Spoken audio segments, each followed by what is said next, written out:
tested. We bringing all the answers you requested. You guessed it, it's unrested. Teaching street Japanese lessons.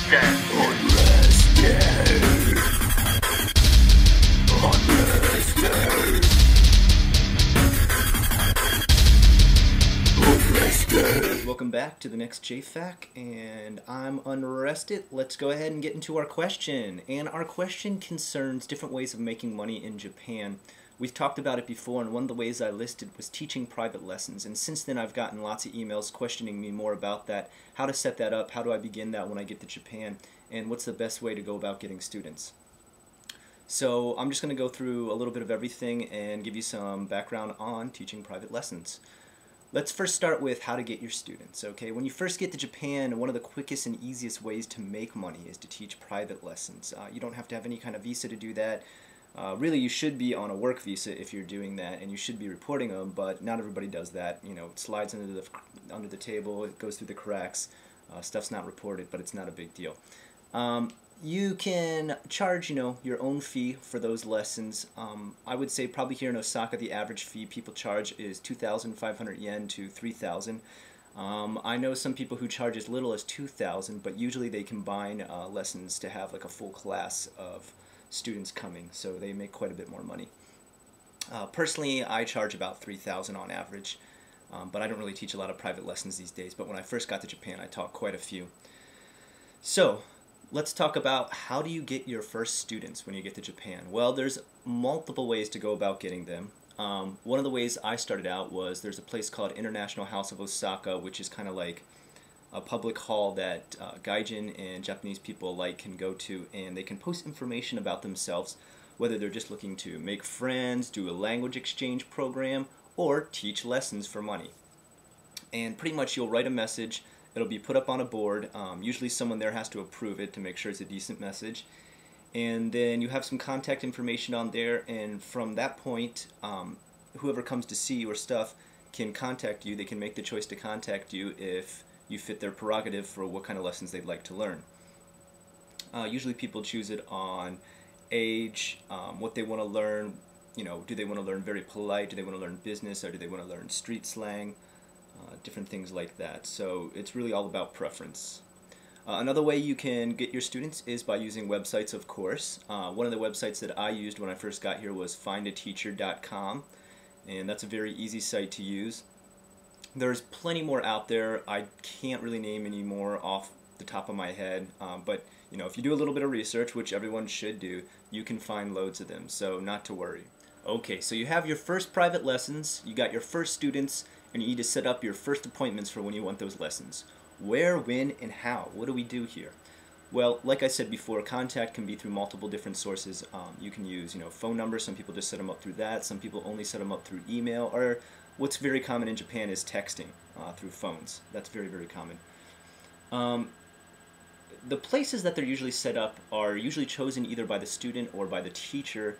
I would say the most common that I've ever taught are at coffee houses, Starbucks, mom and pop coffee houses, cafes, sometimes restaurants, and maybe sometimes even bars, but the last two I mentioned are less likely. Usually, you should choose the place that you feel the most comfortable in. Some students will ask you to actually come to their house, which if you feel comfortable with it, it's okay, but that's something where you need to become a little wary, okay?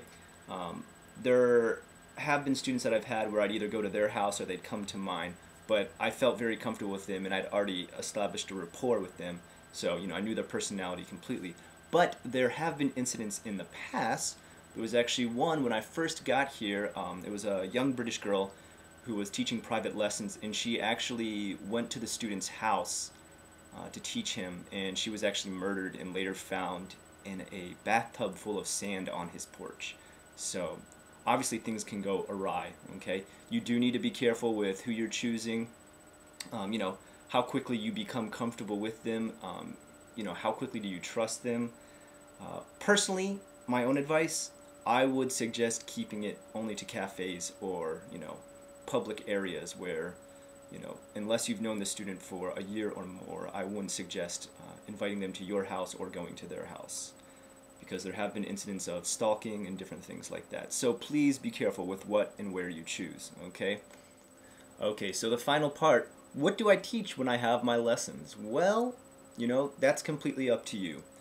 Some people have written me about asking what kind of things do I teach during my private lessons, or what do I teach at my school. You know, that's really up to you. You should probably be doing the research and putting together your own lessons to have them ready for your private students. And I can't really say there is any perfect solution to that. You know, there's books you can pick up, there's books that assist you. I use a few. I have one called Adventures in English. I have another book called Know-It-All English. I use those. Those are great for some references. But for the most part, I write my own lessons. And usually I have a theme with each lesson. You know, if it's a lower student one that's just starting to learn English, I might do something like a taxi ride. What kind of commands would you give a taxi driver? If you were sitting in the back seat, turn left, turn right, straight ahead, the next building, the next light. You know, simple phrases like that. Now, as you get into more complex and students that have been studying a lot longer, you know, you can get into discussing things like the lexicon of politics and stuff like that. But as your students vary, so will your lessons, okay? And I think the longer and longer you live here, the better your lessons get and the more you become accustomed to teaching it as a second language, teaching English as a second language. And you'll start to know, you know, little things you can do, ways you can help pronunciation, ways you can help people memorize stuff, teaching people mnemonic devices and things like that. So really, it's all about you making up your own lessons. You know, there's some reference guides out there, there's some books that will help you, but with private lessons come your own private teachings and everything you're probably going to end up making yourself.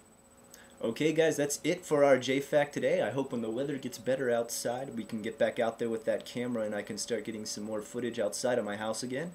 Until next time, I'll see you on JFAQ with Unrested.